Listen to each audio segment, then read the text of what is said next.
జాయిస్ mayor ministries భాగస్వాములు మరియు స్నేహితుల ద్వారా ఈ కార్యక్రమాన్ని చూడడం సాధ్యమవుతుంది. ప్రతిరోజు ఆఫీస్కి వెళ్తుంటే భయపడుతూ వెళ్ళక్కర్లేదు. అంట్లు తోమడానికైనా, బట్టలు ఉతకాలన్నా లేదా పచారీ కొట్టుకు వెళ్లాలన్నా భయపడక్కర్లేదు. అసలైతే మీరు దాన్ని ఆనందించగలరు.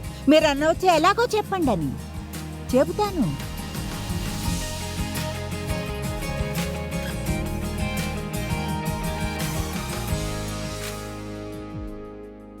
ఆల్ రైట్, ఈ వారాంతంలో నా దగ్గర 3 సందేశాలున్నాయి. ఈరోజు, రేపు ఉదయం మరియు తర్వాత కొరకు నేను సంతోషం మరియు ఆనందించడం మీద బోధిస్తాను.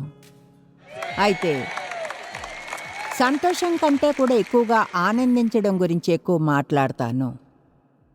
జీవితాన్ని ఎలా ఆనందించాలో, సెలవులను మాత్రమే కాదు, లేదా ఒక పార్టీనో లేదా షాపింగ్కి వెళ్ళో, లేక ప్రత్యేకమైన రోజుల్లో మీకు ఏదైనా అత్యంత ఉత్సాహపరిచేది జరిగితేనో. ఎందుకంటే మనకు తెలుసు అవన్నీ కూడా మీరు అనవచ్చును ఎప్పుడో అప్పుడప్పుడు మన జీవితాల్లో వస్తాయని. అయితే మనం ఎప్పుడూ ఆ పర్వత శిఖరం మీదనే ఉండం, అవునా?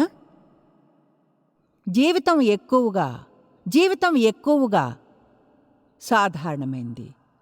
అది లేవడం, పడుకోవడం, ఆఫీస్కి వెళ్ళడం, ఇంటికి రావడం, అంట్లు తోముకోవడం, కార్లో ఆయిల్ని మార్చడం, ఇంటిని శుభ్రం చేయడం, పచారీ కొట్టుకు వెళ్ళడం, బట్టలు ఉతుక్కోవడం, వంట చేయడం, అందరూ తింటుంటే చూడడం, అంత శుభ్రం చేయడం, రెండో రోజు మళ్ళీ లేవడం, ఆఫీస్కి వెళ్ళడం. ఇది చూడండి, ఒక మార్గం ఉందని నేను నమ్ముతాను.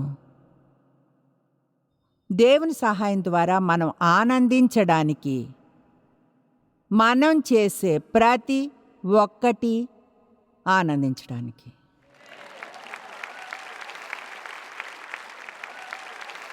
ఉదాహరణకు నేను కానీ ఇలా అంటే, ట్రాఫిక్లో డ్రైవ్ చేసుకుంటూ రావడాన్ని ఎంతమంది ఆనందించారని? ఎంతమంది బట్టలు ఉతకడాన్ని ఆనందిస్తారు? ఎంతమంది ఇంటిని శుభ్రం చేస్తూ? మీ ఇద్దరిని గాడ్ బ్లెస్ యూ క్లీన్ చేయడం ఇష్టం కనుక. మరి పచారీ కొట్టు సంగతి ఏమిటి? ఎంతమందికి ఇష్టం అక్కడికి వెళ్ళడం? ఓకే, నేను కొన్ని విషయాలను చెప్పగలను తెలుసా. అంటే నేను ఉదయాన్నే లేవను. అందుకని నేను లేచినప్పుడు నా మొదటి ఆలోచన మంచం మీద నుంచి దిగి ఇలా అంటాం కాదు, గుడ్ మార్నింగ్ ఎవ్రీబడి. నిజాయితీగా ఉండి చెప్తాను, ముందుగా బహుశా ఓ మై గాష్ నాకు లేవాలని ఉండదు నాకు మంచం మీద నుంచి లేవాలని ఉండదా? అయితే దేవుడు నాకు కొన్నిటిని చూపించాడు. ఈ వారాంతంలో వాటిని మీతో పంచుకుంటాను. బహుశా అవి మీ జీవితంలో చాలా మార్పుని తేగలవు. కొన్ని వారాల క్రితం ఒక స్టోర్లో ఉన్నాను. అది బట్టల షాప్. అక్కడ చూడండి, వాళ్ళు నా ట్రాన్సాక్షన్ చేస్తున్నారు. ఒకలా ఓ 2 స్త్రీలు వెనుక ఇక్కడ నిల్చుని ఉన్నారు. వాళ్ళు కొంచెం పెద్దవాళ్ళని చెప్పగలను. అయితే దాదాపు నా వయసు ఉంటుంది కనుక అలా అనలేండి. ఇలా అనుకుందాం, చూడ్డానికి అలా కనిపించారని. నేను కనిపించను కనుక.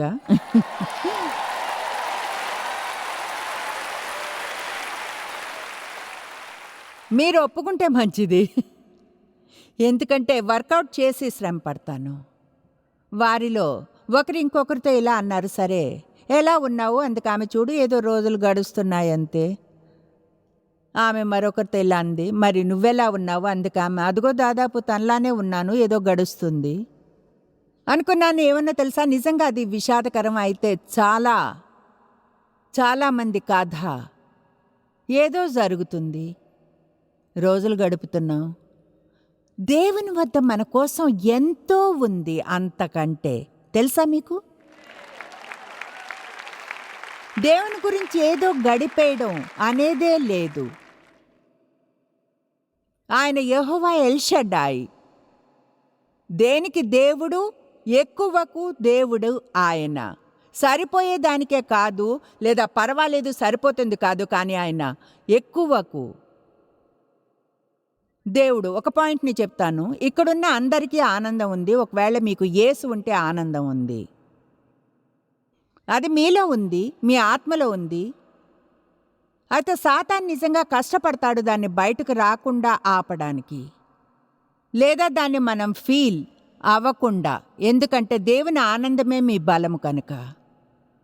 ఆనందం శక్తివంతమైందని నమ్ముతాను, అది స్వస్థపరుస్తుందని. అత్యంత సంతోషమైన వారే దాన్ని బాగా ఫీల్ అవ్వగలరని. ఆమేన్. కనుక మనం ఎంత సంతోషంగా ఉండగలమో అంత సంతోషంగా ఉండాలి. ఆనందం అనేది ఏదైనా హాస్యం నుంచి మౌనంగా ఆనందించడం వరకు. కనుక సంతోషంగా ఉండడం అంటే అర్థం రోజంతా నవ్వుతూ ఇకిలిస్తూ గడపడం కాదు, కానీ దాని అర్థం జీవితం గురించి నిమ్మళమైన ఆనందాన్ని పొందడము. ఇప్పుడు వేర్వేరు ప్రజలకు వేర్వేరు వ్యక్తిత్వాలు ఉంటాయి. మా అమ్మాయిలో ఒకరు, నాకిద్దరు. చాలా బలమైన, దాన్ని చెప్పడానికి అన్ని పదాలు తెలియవు, కానీ నేను వ్యక్తిత్వాలను చదివినప్పుడు ఆమెను నేను దృఢ చిత్తం కలిది అంట. ఆమె నిజంగా లేవడం, ఆమె ఉదయాన్నే లేస్తుంది, గుడ్ మార్నింగ్ ఎవ్రీబడి, ఎలా ఉన్నారు, ఎంతో ఉత్సాహంగా ఉంటుంది. అత్యంత చాలా చిన్న చిన్న విషయాలకు కూడా.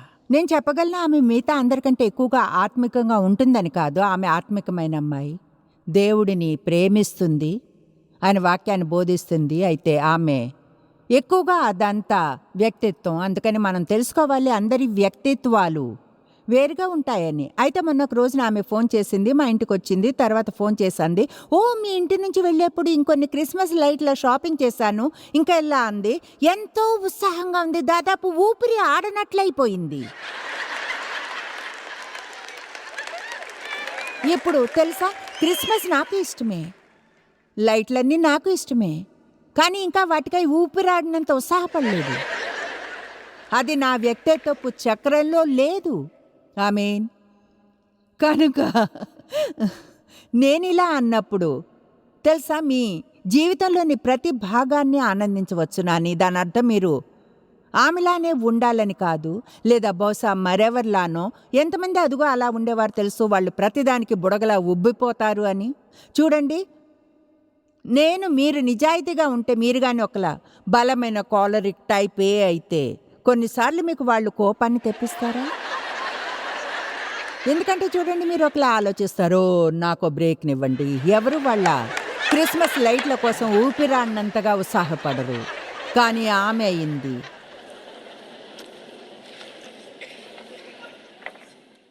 ఆనందించడం.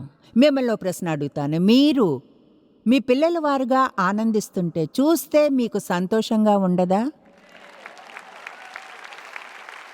ఓకే, కనుక వాళ్ళు విచారంగా నిరాశతో ఉండడం చూస్తే మీకు సంతోషంగా ఉంటుందా? సణుగుతూ, ఫిర్యాదులు చేస్తూ, భయపడుతూ ఉండి, ఆతురతతో చింతిస్తూ ఉంటే?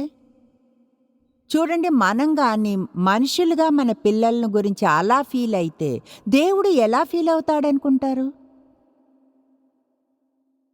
ప్రజలకుండే సమస్యల్లో ఒకటి, అందరికీ కాదు కొంతమందికి నాకు ఈ సమస్య ఉండేది, వాళ్ళు నిజంగా ఆలోచించరు, నిజంగా, లేదా దేవుడు వాళ్ళ జీవితాలను ఆనందించడానికి అనుమతిస్తాడని. ఇప్పుడు నేను నా బాల్యాన్ని మిస్ చేశాను, నేను దాన్ని బాగా ఆనందించలేకపోయాను. నేను అబ్యూస్ చేయబడే స్థితిలో ఉన్నాను. మా ఇంట్లో ఏ సంతోషము ఉండేది కాదు. నాకు గుర్తుంది, చెప్పాలంటే నవ్వినా ఆడినా సమస్యల్లో పడ్డం. ఆ ఆటలన్నీ ఆపు మా నాన్ననేవారు. అందుకని ప్రజల్ని బాగా ప్రీతిపరచాననిపిస్తుంది పని చేస్తుంటే. కనుక పని చేయడం మంచిదనిపించింది ఆనందించడం కంటే. అందుకే దాదాపు 50 ఏళ్ళు వచ్చే వరకు నిజంగా నన్ను నేను ఆనందిస్తున్నప్పుడు ఎప్పుడైనా సరే గిల్టీగా ఫీల్ అయ్యేదాన్ని, ఎందుకంటే నేను చేయవలసిన పని ఏదో ఉందనుకుని. ఇప్పుడు నేను రైట్ అయితే ఈ సభలో కొంతమంది ఉన్నారు, చెప్పాలంటే నేను రైటే. ఈ సభలో ఎవరో ఉన్నారు, బహుశా చాలామంది ఎవరో ఏమనంటే, నేను కానీ దీన్ని మీకు చెప్పకుంటే మీరిక్కడ కూర్చుని ఈ సభను పూర్తిగా ఆనందించలేరు. ఎందుకంటే మీరు ఇంటి వద్ద ఉండి చేయవలసిన పనులన్నీ చేయడం గురించి ఆలోచిస్తారు. ఆ పని మీకోసం ఎదురు చూస్తుంటుంది ఇంటికి వెళ్ళినప్పుడు. కమాన్, మీ చేయి సగం ఎత్తి ఉంచేలా చేస్తాను. ఆ? చూడండి, చాలా వందల మందే ఉన్నారు. ఆల్ రైట్, అది ఎలాంటి అర్థాన్ని ఇస్తుంది? నేను తెలుసుకున్నది మీకు చెప్తాను. రేపు ఆ మురికి అక్కడ ఉంటుంది.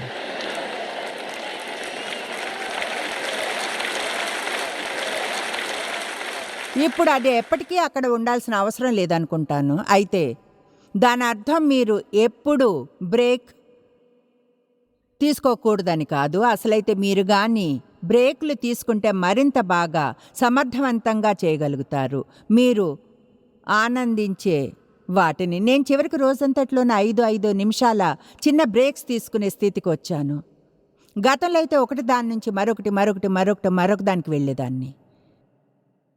ఇప్పుడే స్థితికి వచ్చానంటే చూడండి, ఒకవేళ అంటే వర్కౌట్ చేశాక మా ట్రైనర్తో సోమ, బుధ, శుక్రవారాల్లో వర్కౌట్ చేస్తా. అలా చేసిన తర్వాత అలసిపోతాను. తర్వాత వెళ్ళి శుభ్రంగా స్నానం చేసి నా జుట్టును సరి చేసుకుని అవన్నీ చేస్తాను. ఇప్పుడు కాదు, ఈజీ చైర్లో కూర్చుంటాను. అక్కడ 5-10 నిమిషాలు కూర్చుని ఆ వర్కౌట్ నుంచి తేరుకుంటాను. తర్వాత వేరే పని చూస్తాను.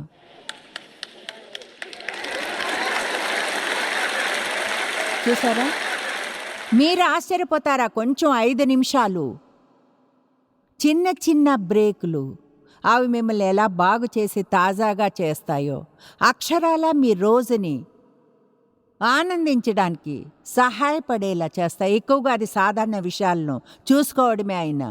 ఇప్పుడు మనం దాదాపు 4 వచనాలను చూద్దాం. వాటిని మనం గంభీరంగా తీసుకోవాలి. ఎందుకంటే దేవుడు నేను నా జీవితాన్ని ఆనందించాలని బోధిస్తున్నప్పుడు, అంటే నేను కేవలం పని కోసమే నిర్మించబడలేదని ఉత్పత్తి చేయడానికి, అప్పుడు దేవుడు నన్ను ఈ వచనాల వద్దకు నడిపించాడు. నిజంగా అవి నా కళ్ళను తెరిచాయి. యోహాను 10వ అధ్యాయం 10వ వచనం. అసలైతే ఇది నాకెంతో ముఖ్యమైనదే. ఎందుకంటే మా టీవీ ప్రోగ్రాం పేరు ఆనందించాలి ప్రతిదినం జీవితం. సింపుల్గా అది ఎందుకంటే నాకు అలా ఎలా చేయాలి అన్నది చాలా కష్టమైంది. కొంతమందికి అది బుద్ధిహీనంగా వినిపించవచ్చును. అయితే ఎంతమందికి అది అసలు అలా వినిపించదో. నేను కరెక్ట్గా ఏం చెప్తున్నానో మీకు తెలుసు. ఓకే, సరే. మీలో చాలామందికి కనుక దేవునికి స్తుతులు. మన సందేశం సరైంది. యోహాను 10:10 దొంగతనమును, హత్యను, నాశనమును చేయుటకే వచ్చును. నేను వచ్చింది. ఎంతమందికి సంతోషంగా ఉంది యేసు వచ్చినందుకు? అదంతా కలిపి ఉంచిన విధానం నాకు నచ్చింది. అపవాది చేయడానికి వచ్చింది ఇదే, కానీ నేను వచ్చింది గొర్రెలకు జీవము కలుగుటకును, అది ఆనందించుటకును. కేవలం పొందడానికే కాదు, ఆనందించడానికి, సమృద్ధిగా కలుగుటకును, పొంగి పొర్లేంతగా నేను వచ్చితిని. అందరూ చెప్పండి, నేను జీవితాన్ని ఆనందిస్తాను. చూడండి, మనం సహజమైన జీవితాన్ని జీవిస్తాం. అయితే దేవుడు దానికి అసాధారణమైనది జత చేస్తాడు. మీరు సాధారణమైన దైనందిక మీకు సమస్య ఉన్నా మీరుగా ఆనందించగలరు. నేను అలా ఎలా చేయాలి? మనం ఈరోజు కొంచెం ఆ దృష్టికోణం గురించి మాట్లాడుకుందాం. ఎందుకంటే జీవితాన్ని ఎక్కువగా ఎలా చూస్తామన్నది నిర్ణయించుకోవడమే మనం ఆ నిర్ణయాన్ని తీసుకోవాలి. ఆమేన్. All right. ఇప్పుడు ఇలా అనే ఆ పదాన్ని చూడండి. సమృద్ధిగా, పొంగి పొర్లెంతగా. ఏదో గడిచిపోవడానికి సరిపోయేలా కాదు, కేవలం ఏదో కాదు, నేనేదో గడిపేస్తున్నా. కానీ మీకుగా కావలసినంత ఆనందాన్ని కొంచెం ఇతరుల మీద చల్లడానికి కూడా, అది మీకున్నది పొందేలా, వారి ఆకలిగొని దాహం కలిగేలా చేసేది. ప్రజలు ఆయనలో నివసించాలని యేసు బోధిస్తాడు. యోహాను 15వ అధ్యాయం ఆయనలో ఉండడం గురించే. నా యందు మీరును, మీ యందు నా మాటలు నిలిచి ఉండిన ఎడల మీకేది ఇష్టమో అడుగుడి, అది మీకు అనుగ్రహింపబడును. నేను ఎవని యందు నిలిచి ఉండునో వాడు బహుగా ఫలించును. ఆయనలా 10 వచనాల వరకు నిలిచి ఉండడం గురించి చెప్తాడు. నా ప్రేమ యందు నిలిచి ఉండుడి. నిలిచి ఉండడం అంటే నివసించడం, ఉండడం, ఉండిపోవడం, లేదా విశ్రాంతిలో ఉండడం అని అర్థం. విశ్రాంతిలో, యేసులో నిలిచి ఉండడం. తర్వాత 11వ వచనంలో ఇలా చెప్తాడు, ఈ సంగతులు మీతో చెప్తున్నాను, ఈ నిలిచి ఉండే విషయాలన్నిటిని గురించి. మీ యందు నా సంతోషము ఉండవలెననియు, మీ సంతోషము పరిపూర్ణము కావలెననియు ఈ సంగతులు మీతో చెప్పుచున్నాను. కనుక మనం దేవునిలో ఎలా విశ్రాంతిని పొందాలో తెలుసుకోకుంటే మనకు ఎలాంటి ఆనందము ఉండదు. చింతిస్తూ ఆతరుతో ఉండి జీవితాన్ని అదే సమయంలో ఆనందించలేరు. ఆమేన్. మీరు అలసిపోయి విసిగిపోయి ఎప్పుడూ వెళుతూ ఉంటే జీవితాన్ని ఆనందించలేరు. మన జీవితంలో కొంత సమతుల్యత ఉండాలి. ఆనందం అనేది మనం బాగవడానికి సహాయపడే పెద్ద భాగము కష్ట సమయాల నుంచి వెళ్ళడానికి. యాంప్లిఫైడ్ చెప్తుంది, నా సంతోషము ఆనందము మీలో ఉండవలెననియు మీ సంతోషము ఆనందము పూర్ణ కొలతతో పూర్ణంగా పొంగి పొర్లేంతగా ఉండవలెననియు నేను మీకు సంగతులు చెప్పుచున్నాను. తర్వాత యోహాను 16:24 ఇలా చెప్తుంది, ఇది వరకు మీరేమియో నా పేరట అడుగలేదు, మీ సంతోషము పరిపూర్ణమగునట్లు అడుగుడి మీకు దొరకును. యాంప్లిఫైడ్ ఇలా చెప్తుంది, మీ సంతోషము పరిపూర్ణమగునట్లు అడుగుడి మీకు దొరుకును. బహుశా మనం ఎక్కువగా అడుగుతాం, కానీ ఆగి పొందడానికి మనకు టైం ఉండదు. Thank you. పర్వాలేదు, దాని గురించి ఆలోచించండి. దాని గురించి ఆలోచించాలనుకుంటున్నాను. ఎందుకో నేను చెప్తాను. ఎటువంటి పరిస్థితుల్లో అయినా మీరు ఎలా ఆనందించాలో నేర్చుకున్నప్పుడు అంతకంటే అపవాదికి వేరే ఏదో కోపం తెప్పించలేదు. ప్రతిరోజు ఆఫీస్కి వెళ్తుంటే భయపడుతూ వెళ్ళక్కర్లేదు. అంట్లు తోమడానికైనా, బట్టలు ఉతకాలన్నా లేదా పచారీ కొట్టుకు వెళ్ళాలన్నా భయపడక్కర్లేదు. అసలైతే మీరు దాన్ని ఆనందించగలరు. మీరు అనవచ్చే ఎలాగో చెప్పండి అని చెబుతాను. దీన్ని ఆపడానికి నిజంగా చాలా కష్టంగా ఉంది. అయితే మిమ్మల్ని వెయిట్ చేస్తాను. మీ సంతోషము పూర్ణమగునట్లుగా అడిగి పొందుడి. చూడండి, చాలామంది పొందడంలో మంచిగా ఉండరు.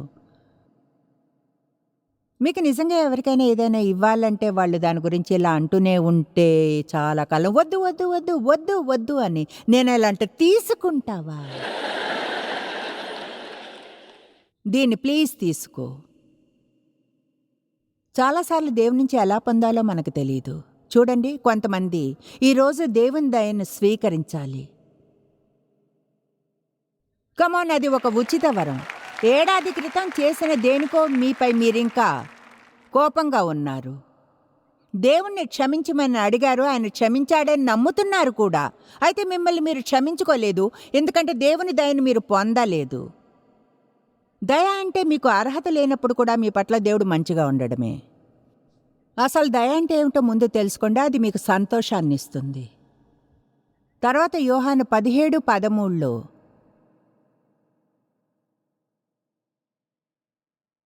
ఆయన అంటాడు, నేను యాంప్లిఫైడ్ చదువుతా, సరే రెంటిని చదువుతా, NIV మరియు యాంప్లిఫైడ్. ఇప్పుడు నేను నీ వద్దకు వచ్చుచున్నాను, నా సంతోషము వారి యందు పరిపూర్ణమగునట్లు లోకమందు ఈ మాట చెప్పుచున్నాను. అయితే ఇప్పుడు యాంప్లిఫైడ్ని చూడండి. ఇప్పుడు నేను నీ వద్దకు వచ్చుచున్నాను, నా సంతోషము వారి యందు పూర్ణ కొలతలో పరిపూర్ణమగునట్లు లోకమందు ఈ మాట చెప్పుచున్నాను. వాళ్ళు అప్పుడేమిటి ఏమిటి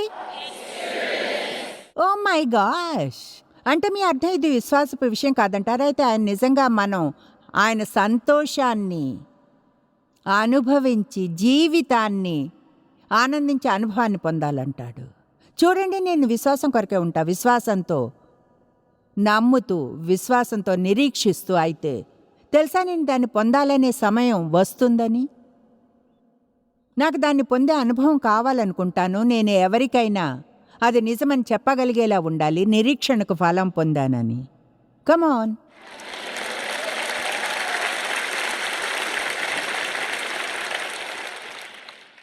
నా సంతోషము వారి యందు పూర్ణమగునట్లు, నా ఆనందం వారి ప్రాణంలో పరిపూర్ణమగునట్లు. యేసు ఎంత సంతోషంగా ఉంటాడని అనుకుంటాం. ఆయన అంటున్నాడు, నేను ఉన్నంత సంతోషంగా మీరు ఉండాలి, నాకున్న సంతోషం లాంటిదే మీరు పొందాలి. నేను జీవితాన్ని ఆనందించినంతగా మీరు ఆనందించాలి. మీ సంగతి నాకు తెలీదు, కానీ అది నాకెంతో బాగుంది వినడానికి. సంతోషాన్ని గురించిన చదువు చాలా చాలా ముఖ్యం అనుకుంటాను. దేవుడు మన జీవితాన్ని ఆనందించాలంటాడు అన్నదాన్ని నమ్మాలి. అందరూ చెప్పండి, దేవుడు నా జీవితాన్ని నేను ఆనందించాలంటాడు. అయితే నిజమే, మన సెలవుల మీద జీవించలేం. కొంతమంది దాన్ని కూడా ఏదేమైనా ఆనందించరు, మీ సమస్యల గురించి చింతించడానికే సెలవు తీసుకుంటారు. ఇప్పుడు మనకు జీవితంలో ప్రత్యేకమైనవి ఉండాలి. కొన్నిసార్లు మీరు ఇలా ఫీల్ అయ్యే స్థితికి వస్తారు, దేవా నిజంగా నువ్వు నా కోసం ఏమైనా చేయాలి, నాకేమైనా చూపించు. మీరు ఎవరైనా నాకు అనవసరం లేదా ఏం చేస్తున్నా కొన్నిసార్లు మనం ఆ స్థితికి వస్తాం. నేను ఇలానే ఒక సమయం నుంచి వెళ్ళా, ఓకే దేవా, నేను ఇక్కడ చాలా కాలంగా విశ్వాసంగా ఉన్నాను, నా కోసం నువ్వేమైనా ప్రత్యేకంగా చేయాలి. అందులో ఏ తప్పు లేదు. మీకోసం ఏదైనా ప్రత్యేకమైనది చేయమని దేవుణ్ణి అడగడంలో మీకు నిజంగా అది కావాలనిపించే స్థితిలో ఉన్నారని ఫీల్ అయినప్పుడు దానికోసం నేను కొన్ని రోజులు ప్రార్థించాను. అప్పటి నుంచి 3-4 విషయాలు ఖచ్చితంగా జరిగాయి. అది మీకు అంత ముఖ్యమైనదిగా అనిపించకపోవచ్చు, అయితే నాకు తెలుసా దేవుడి నుంచి ఒక సూచన అని. మీకు నచ్చదా? మీకు ఎలాంటి చిన్నవి పొందినప్పుడు నేను ఇక్కడున్నాను, నిన్ను విన్నాను, నిన్ను చూసుకుంటున్నాను. ఎక్కువగా మనం ఏం చేస్తామంటే ప్రజల మీద కోపం తెచ్చుకుంటాం, ఎందుకంటే మనం పొందాలి అనుకునేది వాళ్ళు మనకి ఇవ్వడం లేదు అని. దేవుని వద్దకు వెళ్ళడానికి బదులుగా ఆయన ఏమైనా ఇవ్వమని అడగడానికి బదులుగా కమాన్ చెప్పేది వినండి. చూడండి, డేవ్ ఇది చేయలేదని ఆయన మీద కోపం, అది చేయలేదని.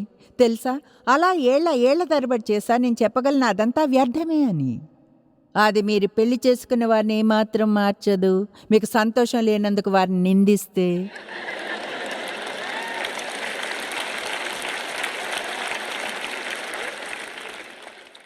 ఒకసారి దేవుడు చెప్పాడు, నీ సంతోషానికి దేవుని బాధ్యత చేయడం మానేయి అని. కమాన్, ఎవరైనా దాంతో ఇప్పుడు విడుదల అవ్వండి. ఒక స్త్రీ ఇలాంటి ఒక సభ తర్వాత నేను ఇది చాలా కాలంగా బోధించలేదు, అయితే ఆమె నిజంగా వచ్చి ఆమెకు జీవితాన్ని ఆనందించడానికి పర్మిషన్ ఇచ్చినందుకు థ్యాంక్స్ చెప్పింది. అలాంటి వారు కొంతమంది ఇక్కడ ఉన్నారేమో అనిపించింది, ఎందుకంటే పూర్ణ మనస్సుతో నమ్ముతాను దేవుడు వేర్వేరు చోట్ల ఏం బోధించమని ఇస్తాడో అదే సరైన వాక్యమని తగ్గ సమయంలో ఆ చోటుకు అని. ఇక్కడ కొంతమంది ఈరోజు ఉన్నారు, ఎంతగానో దీని అవసరం ఉంది వారికి. నేను చెప్పినట్లుగా నాకు దాదాపు 50 ఏళ్ళు దేవుడు నన్ను నా జీవితాన్ని ఆనందించాలంటాడన్నది తెలుసుకోవడం మొదలుపెట్టినప్పుడు ఒక రాత్రి మంచం మీద పడుకుని ఉండడం గుర్తుంది. ఒక సినిమా చూడబోతున్నా, రోజంతా పనిచేస్తున్నా. ఎప్పుడు నేను శ్రమజీవిని. ఏదో నేను పాప్కార్న్ తింటున్నా, అక్కడ పడుకుని ఉండగా గుర్తించాను, నా మనస్సులో ఎక్కడో ఏదో ఒక నేరాభావపు ఫీలింగ్. అవును, ఎప్పుడైనా విశ్రాంతి తీసుకోబోతే అలా ఫీల్ అయ్యారా? లేదా మీరుగా ఆనందించాలనుకుంటేనో, అంటే నేను పని చేయాలి, తెలుసా, చేస్తూ ఉండాలి, చేయాలి లేదా చేయకూడదు. నేను అన్నా, దేవా నేనెప్పుడు ఇలానే ఎందుకు ఆలోచిస్తాను? ఆయన అన్నాడు, ఎందుకంటే నీకు సంతోషించే అర్హత లేదనుకుంటావు కనుక. మీకు తెలుసు, సొలొమోను ప్రసంగి గ్రంథాన్ని వ్రాసాడు. అతడు ప్రసంగి ఎంతో మోహింపచేసే గ్రంథం, ఈ మధ్యనే మళ్ళీ చదివాను. అతడు ఈ భూమి మీద ఉన్న అత్యంత తెలివైన వాడై ఉండాలి, అయితే అతడు కొన్ని మూగ పనులు చేశాడు కనుక. అయితే అతడు గ్రంథం మొదట్లో ఏం చెప్తుంది అంటే అతడు అన్నిటినీ ప్రయత్నించాడని. అంటే అతనికి ప్రతిదీ ఉంది, అన్నిటినీ ప్రయత్నించాడు. అతనికి భార్యలున్నారు, ఉపపత్నులు, డబ్బుంది, ఇళ్ళు కట్టించాడు. ఒక భాగంలో వచనం చెప్తుంది, నా కొరకు చెరువులు త్రవ్వించుకొని, నా కొరకు ఇళ్ళను కట్టించుకొని, ఇంకా నా కొరకు. నేను అనుకున్నా, అదిగో నీ సమస్య అక్కడుంది, నువ్వు చేసిన ప్రతిదీ నీ కొరకే అని. నేనది నమ్ముతాను. అయితే అతడి స్టేట్మెంట్ని ఎప్పుడు చెప్తాడు? సూర్యుని క్రింద.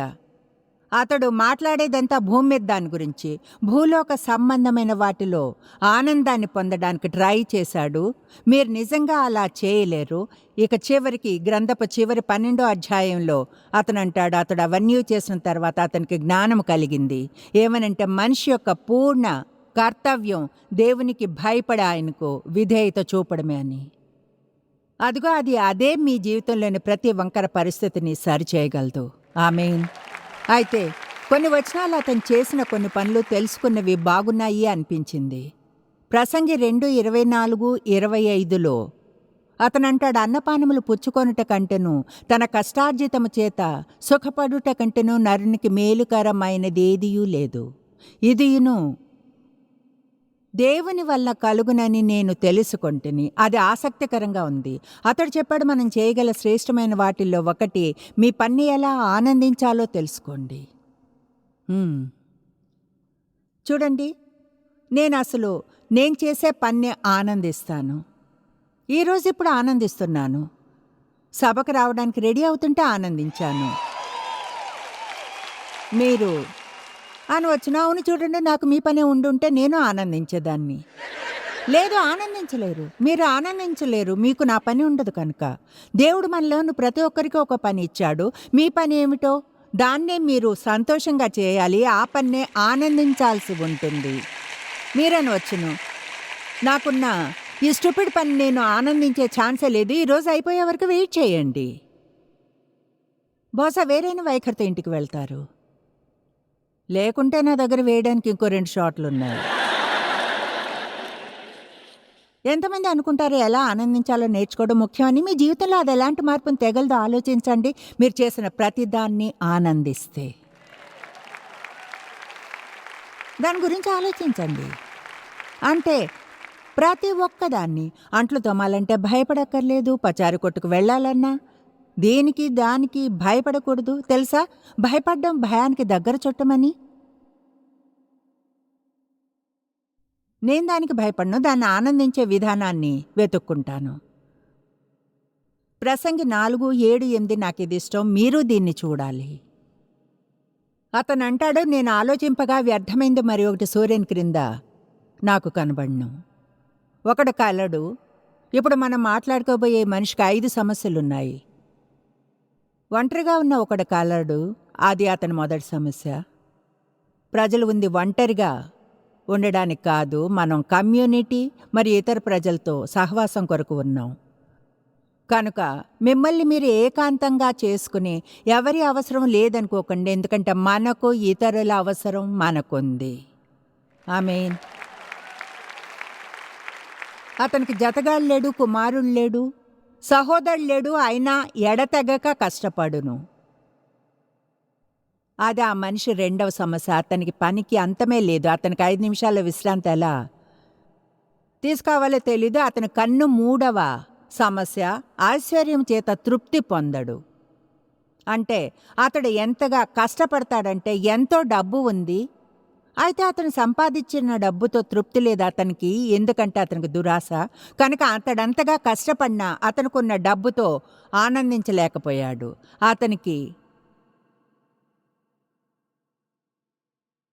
ఇది అతని 4వ సమస్య.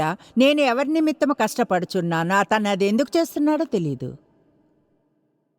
అతనికి ఎవరూ లేరు, ఆస్తి వదిలి వెళ్ళడానికి సొంతవారు లేరు. ప్రసంగిలోని ఒక భాగంలో అతను అంటాడు, నాకు తెలియని ఎవరికో దీని అంతటిని వదిలి వెళతాను. కమాన్. తర్వాత దీన్ని వినండి. అతడు సుఖము అనునది నేను ఎరుక్క ఎవరి నిమిత్తము కష్టపడుచున్నానని అనుకొనడు.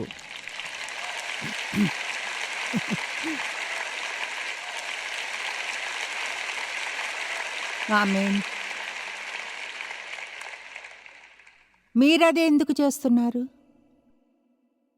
మీరు సమస్య మూలము వరకు వెళ్ళాలి. ఇక్కడ మళ్ళీ అర్థం చేసుకోండి, నేను సెలవులు పార్టీల మీద జీవించడం గురించి చెప్పడం లేదు. నేను ఆనందిస్తున్నా, షాపింగ్కి వెళ్ళి ఆనందిస్తున్నాను, నాకు ఇంకో క్రెడిట్ కార్డు వచ్చింది, లిమిట్ అయిపోయే వరకు యూజ్ చేస్తా. నేను మాట్లాడేది దాని గురించి కాదు. నేను మాట్లాడేది సాధారణమైన దైనందిక జీవితాన్ని ఆనందించడం గురించి. లేవడం పడుకోవడం, సోమ మంగళ బుధ గురు శుక్ర శని ఆదివారం, ఓప్స్ మళ్ళీ సోమవారం, వారాంతాలు సెలవులకై ఎంతో సంతోషం. అయితే సోమవారం తిరిగి మళ్ళీ వచ్చేస్తుంది. అతనికి 5 సమస్యలున్నాయి. అతను ఒంటరివాడు, పనిచేయడం మానేవాడు కాడు, చాలా డబ్బుంది అయితే దాంతో తృప్తి లేదు, ఆస్తి వదిలి వెళ్ళడానికి ఎవరూ లేరు, సుఖమన్నది నేను ఎరుగక ఎందుకు ఉన్నాను. మీకు వెంటనే ఇప్పుడే చెప్పాలనుంది. మీరు కానీ ముందుగా మీ అందరూ ధనికులే.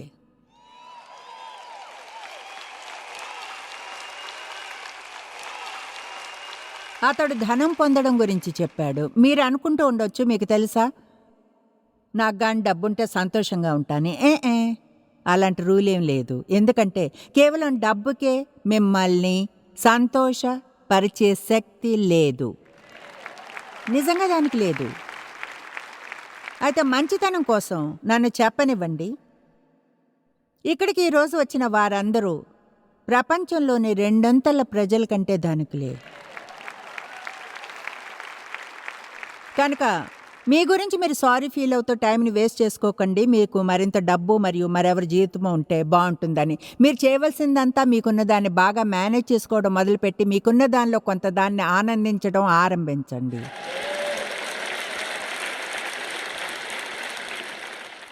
నా భర్తకు ఒక ఫిలాసఫీ ఉంది. ఏమంటే మనం జీవించేది అది సింపుల్ అయినా పనిచేస్తుంది. మీకున్న దాని అంతటి నుంచి కొంచెం ఇవ్వండి, అంటే కొంచెం దాయండి, కొంచెం ఖర్చు చేయండి మీ హద్దులలో. అప్పుడు దేవుడు మీ హద్దుల్ని పెంచుతాడు. అప్పుడు మీరు ఎక్కువగా ఇవ్వగలరు, దాయగలరు, ఖర్చు పెట్టగలరు. ఆమేన్. అయితే రిటైర్మెంట్ కొరకు దాచుకోవడానికి అంత బిజీగా ఉండకండి. ఇప్పుడు మీరున్న చోట ఆనందించకుండా. ఎంతమంది రిటైర్ అయ్యి 2 ఏళ్లలోనే చనిపోతారు తెలుసా? బహుశా ఎందుకంటే వాళ్ళు సిల్లిగా బోర్ అయిపోయి చేయడానికి ఏమీ లేనందున. ప్రజలు నేను ఎప్పుడు రిటైర్ అవుతానని అడుగుతారు. నా కోసం పనిచేసేవారు 500-600 మంది ఉన్నారు. రిటైర్ అనే పదాన్ని వాళ్ళు వినాలనుకోరు. నేను అవ్వను, అయ్యే ప్లాన్లు కూడా నా దగ్గరేం లేవు మీరు అనొచ్చు. నన్ను ప్రజలు చూడాలని నేను వీలైనంత చిన్నగా కనిపించడానికి ఏం చేయాలని తెలుసుకోవడానికి ట్రై చేస్తున్నాను. అయితే నాకు తెలీదు, ఏదో ఒక రోజు నన్ను ఇక్కడికి వీల్ చైర్లో తెస్తారేమో. అయితే నా నోరు పనిచేస్తున్నంత వరకు బహుశా ఇంకా రాగలనేమో, నాకు తెలీదు.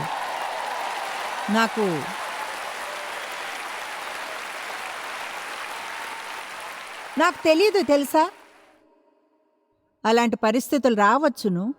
ఏదో ఒక రోజున బహుశా ఈ పని చేయలేనేమో. ముందే నిర్ణయించుకున్నాను చేయలేకపోతే అప్పుడు ఇప్పుడున్నంత ముఖ్యమైన దానిగానే ఉంటానని. మీరు చేసే పనితోనో, మీరెవరన్న దాంతోనో, ఎవరి వారన్న దాంతోనో మీ విలువ ముడిపడి ఉండదని. ఆమేన్. అయితే కేవలం పనిచేసే డబ్బంతా కూడబెట్టుకోకండి ఏదో ఒక రోజున కూర్చొని చేయడానికి ఏమీ లేకుండా. అంటే ఖచ్చితంగా జీవితంలో దానికంటే మంచి లక్ష్యాన్ని పొందగలం. అంటే కనీసంగా రిటైర్ అయ్యి పని చేయాలని అనుకోకుంటే దేనికైనా వాలంటీర్గా ఉండి ప్రయాణించే ప్లాన్ వేసుకోండి. ట్రిప్స్కి వెళ్ళేలా. అయితే ఊరికే కూర్చుని మిమ్మల్ని చూసుకోమని రోజు వాళ్ళ మీద చిరాకు పడే కంటే. ప్రసంగి 5:18-19. మరియు కోరదగినదిగాను చూడముచ్చటైనది గాను నాకు కనబడినది ఏదనగా దేవుడు తనకు నియమించిన ఆయుష్కాల దినములన్నయూ ఒకడు అన్నపానములు పుచ్చుకొంచు తన కష్టార్జితమంతటి వలన క్షేమముగా బ్రతుకుచుండటియే ఇదే వానికి భాగ్యం. మరియు దేవుడు ఒకనికి ధనధాన్య సమృద్ధి ఇచ్చి అది మనందరం దాని యందు తన భాగము అనుభవించుటకును అన్నపానములు పుచ్చుకొంటకును తన కష్టార్జితమందు సంతోషించుటకును వీలు కలిగి చేసిన ఎడల అతనికి ఆ స్థితి దేవుని ఆశీర్వాదం వల్ల కలిగినదనుకొనవలను. కనుక కేవలం పని చేయకండి, మీ పనిని ఆనందించండి. ఇప్పుడు ఇక్కడ ఒక పెద్ద విషయం చెప్తాను. మీ జీవితాన్ని ఆనందించడం నేర్చుకోండి. ఎవరికో ఉన్నదాన్ని కాదు, మీరు కోరుకున్న దాన్ని.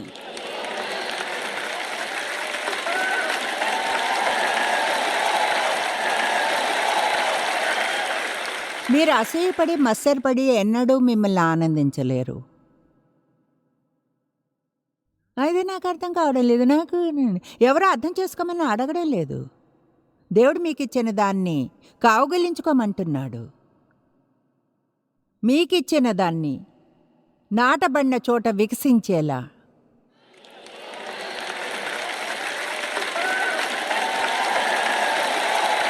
చూడండి, ఇక్కడ భూమి మీద మన పనంతా దేవుణ్ణి మహిమపరచడమే. అదేదో ముందుకు సాగి కంపెనీకి ప్రెసిడెంట్ అవడం కాదు. అవును, తెలుసా, ప్రపంచ ప్రసిద్ధి చెందడం కాదు, దేవుని మహిమపరచడం, దేవుణ్ణి ఆనందించడం. కేవలం ఆయన్ని సేవించడం కాదు, ఆనందించండి. ఆయన బిడ్డలా ఉండడాన్ని ఆనందించండి. ఆయన మీకు ఇచ్చిన జీవితపు ఆ చిన్న మూలను ఆనందించండి. మీ ఇల్లు మిగతా ఎవరి ఇంటికంటేనో పెద్దది కాకపోతేనే, లేదా ఎవరో కొనుక్కున్నంత ఖరీదైన బట్టలు కొనుక్కోలేకపోతేనే, లేదా మరెవరికంటేనో ఓ 10 కిలోలు బరువు ఎక్కువ ఉంటేనే, అలాంటి విషయాలతో మన సంతోషం ముడిపడి ఉండకూడదు.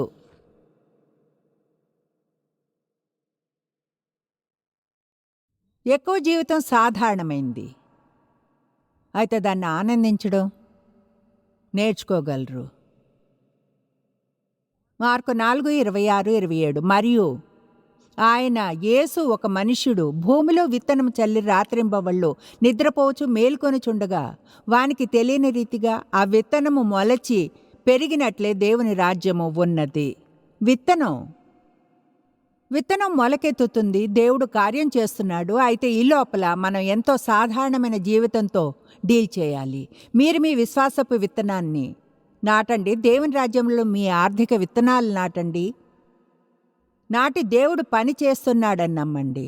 నిరీక్షించేప్పుడు మీకు ఉన్న మీ జీవితాన్ని ఆనందించండి. మనం ఈ ఆలోచన జయించాల్సి ఉంది. నేను ఆనందిస్తాను ఎప్పుడు, సంతోషంగా ఉంటాను ఎప్పుడు, ఎప్పుడో కాదు, ఇప్పుడు. కమాన్, అందరూ చెప్పండి ఇప్పుడు, మంచిగా గట్టిగా. All right. ఇప్పుడు దేవుడు చూపిస్తున్నది ఏదో ఇది చాలా సింపుల్గా అనిపిస్తుంది. మీరు ఇలా అంటారు, అది నాకు అది తెలుసు. అయితే ఇది మీకు ఎంతో సహాయపడుతుంది. ఆల్ రైట్, సరే, ఇక్కడ మార్గం ఉంది. ఇది నా చిన్న రహస్యపు ట్రిక్. మీరు చేసే ప్రతిదాన్ని ఆనందించడానికి ఒక మార్గం ఉంది. ఉదయాన మీరు లేచినప్పుడు అనుకుంటారు ఏమనంటే, నాకు లేవాలని లేదు, ఆఫీస్కి వెళ్ళాలని లేదు, ట్రాఫిక్లో డ్రైవ్ చేయాలని లేదు, ఈ పిల్లలు చెప్పేది వినాలని లేదు. అవన్నీ అంటే భయం. అయితే బహుశా లేచి అవన్నీ చేస్తా. ఓకే, ఇప్పుడు నేను లేచినప్పుడు అక్కడ పడుకుని ఆలోచిస్తాను, నిజంగా నాకు ప్రత్యేకంగా లేవాలని లేకుంటే అప్పుడు అనుకుంటాను, దేవునికి స్తుతులు, నాకు కాళ్ళున్నాయి. అసలైతే నేను లేచి బాత్రూమ్కి స్వయంగా వెళ్ళగలను. కిచెన్లోనికి వెళ్ళి నేనుగా నా చిన్న అందమైన కాఫీ గిన్నెలో కాఫీ పెట్టుకోగలను. తర్వాత ఈజీ చైర్లో కూర్చుని కిటికీలోంచి చూస్తూ కాఫీని ఆనందిస్తూ రక్షణ పొందినందున యేసుతో మాట్లాడగలను.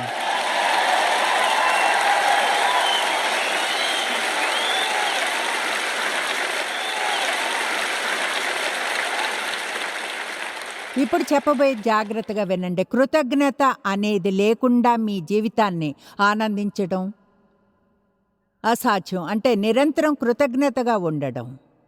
దేని గురించి చెప్పడం లేదు, ఓ దేవా సెలవులకై థ్యాంక్ యూ, ఓ ఆఫీస్కి ట్రాఫిక్లో డ్రైవ్ చేయాలంటే భయం కాదు, వెళ్ళడానికి నాకు కారు ఉన్నందుకు దేవునికి స్తుతులు. కమాన్, వెళ్ళడానికి నాకు పని ఉన్నందుకు దేవునికి స్తుతులు. అది నాకు ఇష్టమైంది కాకపోవచ్చును, కానీ ఒక జాబ్ ఉంది. అయితే చాలామందికి జాబే ఉండదు. నాకు గుర్తుంది, యవ్వనపు రోజుల్లో అంటే 20వ ఏట బహుశా 2 బస్సుల కోసం వెయిట్ చేయాల్సి వచ్చేది చల్లని వాతావరణంలో. తర్వాత తిరిగి రాత్రి ఇంటికి వచ్చేప్పుడు వీధి మూల నిల్చుని, అంటే చలిగా ఉండేది, ఒక బస్సులోకి ఎక్కి కొన్నిసార్లు సీట్లు ఉండేవి కావు, ఏదో పట్టుకొని నిల్చుని వెళ్ళాల్సి వచ్చేది. బస్ని మిస్ చేయడం అంటే అక్కడ మరో 15-20 నిమిషాలు వెయిట్ చేయాలి. దేవునికి స్తుతులు, మీకు కారు ఉంది. ఎప్పుడూ కృతజ్ఞత చెప్పడానికి ఏదో ఒకటి ఉంటుంది. అది మీ జీవితాన్ని మీరు చూసే దృష్టికోణాన్నే మార్చివేస్తుంది.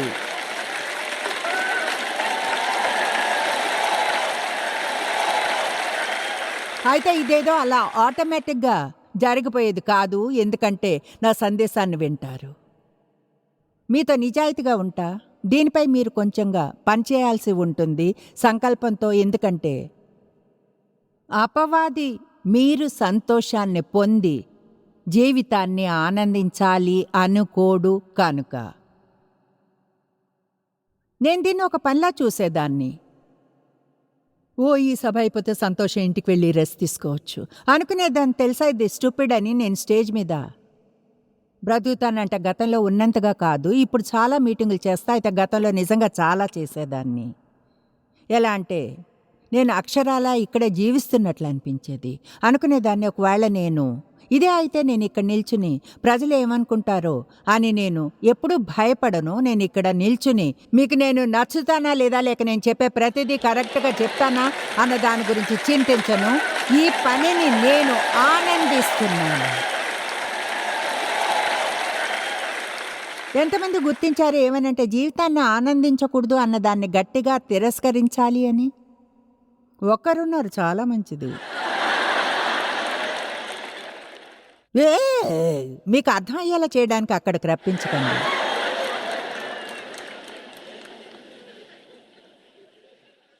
నాకు అంట్లు తోమడం అంటే భయం.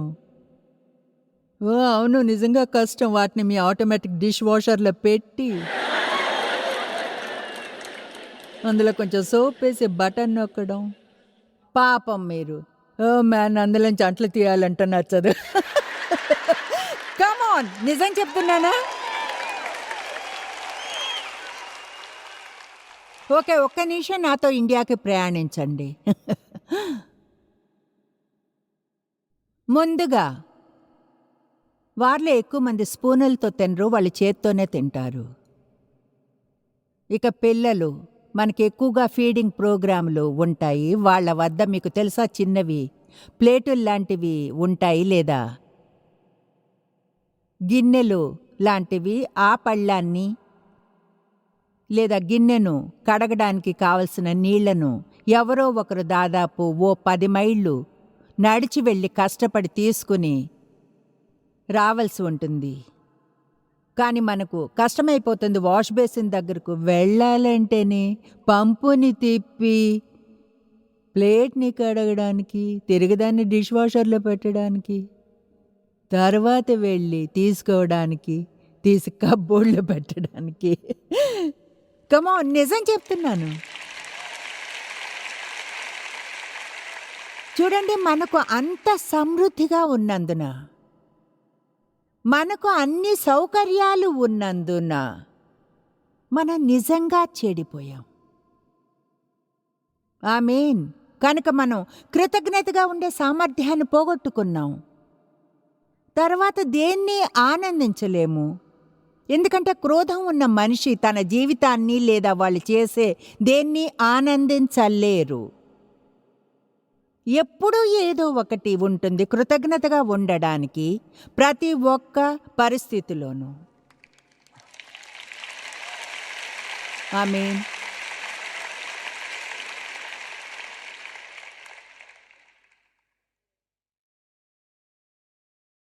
ఫిలిప్పీ 4:11. వాళ్ళు పౌలుకు ఒక కానుకను పంపారు. ఫిలిప్పీలు అతను అన్నాడు, నాకు కొదువ కలిగినందున నేను ఇలాగ చెప్పుటలేదు. అతడు వారి కృతజ్ఞతలు చెప్తున్నాడు. నాకు కొదువ కలిగినందున నేను ఇలాగ చెప్పుటలేదు. నేను ఏ స్థితిలో ఉన్ననో ఆ స్థితిలో సంతృప్తి కలిగి నేర్చుకుని ఉన్నాను. అతడు నేర్చుకున్నాడు. అదేదో ఆటోమేటిక్గా వచ్చింది కాదు, అతడు నేర్చుకున్నాడు. దీన స్థితిలో ఉండే ఎరుగుదును, సంపన్న స్థితిలో ఉండే ఎరుగుదును, ప్రతి విషయములోనూ అన్ని కార్యముల్లోనూ కడుపు నిండి ఉండుటకును, ఆకలిగొని ఉండుటకును, సమృద్ధి కలిగి ఉండుటకును, లేమిలో ఉండుటకును నేర్చుకొని ఉన్నాను. నన్ను బలపరచువాని యందే నేను సమస్తమును చేయగలను. ఇప్పుడు 13వ వచనాన్ని చూద్దాం. కొన్నిసార్లు సందర్భానికి బయట ఉంటుంది, అయితే అర్థం చేసుకుందాం. నేను చేయగల సమస్తమును చేయగలను. నేను చేయగలను. పౌలు ప్రత్యేకమైన దేన్ని గురించో మాట్లాడుతున్నాడు. అతనిలా అన్నాడు, దీన స్థితిలో ఉన్నను, సంపన్న స్థితిలో ఉన్నను, లేదా కొదువుగా ఉన్నా సరే తృప్తిగా ఉండగలను. లేదా వేరేలా చెప్పుకోవచ్చు, ప్రతిదీ నేను అనుకున్నట్లు జరుగుతున్నా తృప్తిగా ఉంటా, అనుకున్నట్లు జరగకున్నా తృప్తిగా ఉంటాను. ఇప్పుడు పౌలు అలా ఎలా చేయగలిగాడు? బహుశా అవును, ఇలాంటి విషయాలను చేయగలగడానికి మనం కొన్నిటిని నేర్చుకోవాలి. కనుక కృతజ్ఞత అనేది పెద్ద పెద్ద పెద్ద విషయం కావాలి మీ జీవితంలో. అయితే పౌలు నేర్చుకున్న రహస్యం ఏమిటంటే, చూడండి, అతడు ఏ పరిస్థితిలో ఉన్నా సరే చివరికి అది అతని మేలుకే జరుగుతుంది. కమాన్, మీరు ఏ పరిస్థితిలో ఉన్నా సరే పర్వాలేదు, దేవుని ప్రేమించు వారికి అనగా ఆయన సంకల్పము చొప్పున పిలువబడిన వారికి మేలు కలుగుటకై సమస్తమును సమకూడి జరుగుచున్నవని ఎరుగుదము. చూడండి, బహుశా పౌలు జైల్లో ఉన్నప్పుడు కూడా అతడు జైల్లో ఉండి ఇలా అనడానికున్న కారణాల్లో ఒకటి, ప్రభునందు ఆనందించుడి, మరల చెప్పుదును ఆనందించుడి. అతడు ఉన్న జైల్లో నేను నిల్చున్నప్పుడు నన్ను నమ్మండి, అక్కడ సంతోషించడానికి ఏమీ లేదు. అక్కడ వాళ్ళు చెప్పారు, సిటీలోని మురికి నీళ్ల కాలువాటి నుంచి వెళ్ళేదని. ఇప్పుడు దేవునికి స్తుతులు, నేను వెళ్ళినప్పుడు అది అక్కడ లేదు. కానీ అర్థం దీనికంటే అది ఏమంత పెద్దగా లేదు. చూడండి, ఒక మనిషి పడుకోవడానికి సరిపోయేంతగా కూడా లేదనుకుంటా, అటు ఇటు తిరగకుండా పడుకోవడానికి. ప్రభువునందు ఆనందించుడే, మరల చెప్పుదని ఆనందించుడే. అలా ఎందుకు ఉన్నాడు అనుకుంటానో తెలుసా? ముందుగా అతడు ఎప్పుడు ఏదో ఒక దానికి కృతజ్ఞతగా ఉండడానికి వెతికేవాడు. రెండవది, చివరికి అది మేలుకే జరుగుతుందని నమ్మినందున. మూడవది, అక్కడ ఉన్నా కూడా అది దేవుని మహిమ కొరకే నన్ను నమ్మినందున. ఏదో ఒకలా చివరికి దేవుని మహిమపరుస్తుందని. అతడు చెప్పిన వాటిల్లో ఒకటి, నా బంధకముల మూలముగా నిర్భయముగా దేవుని వాక్యం బోధించుటకు మరి విశేష ధైర్యం తెచ్చుకొండ్రి. అతడు జైల్లో ఉండగా జైలు అధికారులు రక్షణ పొందారు కనుక సమస్తము సమకూడి మేలుకే జరుగుతాయని నమ్మాడు. ఏమవుతుంది మనం గాని ఇలా మొదలు పెడితే, ప్రతిదానికి భయపడకుండా కృతజ్ఞతలు చెప్పడానికి దేన్నైనా వెతికి మనకున్న సమస్య ఏదైనా అది చివరికి మన మంచికే జరుగుతుందని నమ్మితే, మనం అనే ఒక విషయం ఉంది, చివరికి ఇది బాగానే అవుతుంది. ఎంతమంది ఇప్పుడు గంభీరమైన విషయం నుంచి వెళుతున్నారు? ఒకటి చెప్పనా, చివరికి మంచే జరుగుతుంది.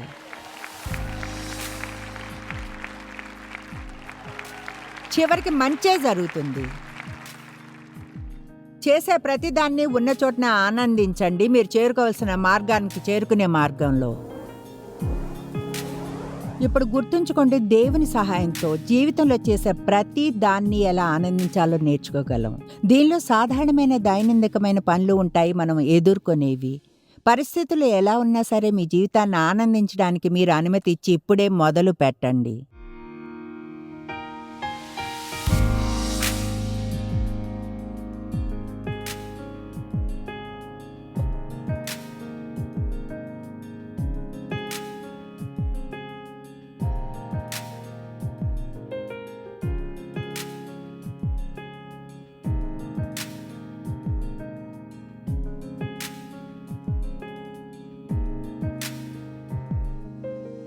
జాయిస్ మేయర్ మినిస్ట్రీస్ భాగస్వాములు మరియు స్నేహితుల ద్వారా ఈ కార్యక్రమాన్ని చూడడం సాధ్యమవుతుంది.